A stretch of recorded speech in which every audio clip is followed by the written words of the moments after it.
पोलिसांच्या ताब्यात असलेला अमित भगत याने विष प्राशन करून आत्महत्या केल्याची धक्कादायक घटना हुडकेश्वर पोलीस ठाण्याच्या हद्दीत घडली।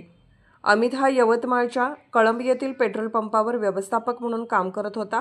16 मे ते 21 मे दरम्यान इंधन विक्रीतून मिळालेली 4,82,192 रुपयांची रोख रक्कम त्याने परस्पर हडपल्याचा आरोप अमित भगतवर होता।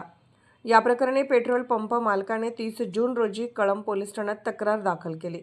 त्यानंतर फसवणुकीचा गुन्हा नोंदवण्यात आला।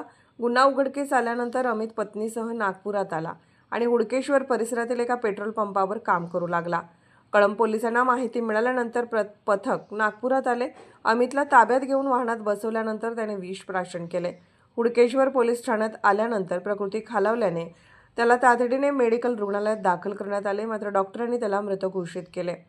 हुडकेश्वर पोलिसांनी आकस्मिक मृत्यूची नोंद केली असून घटनेचा तपास गुन्हे शाखेकडे सोपवण्यात आला आहे।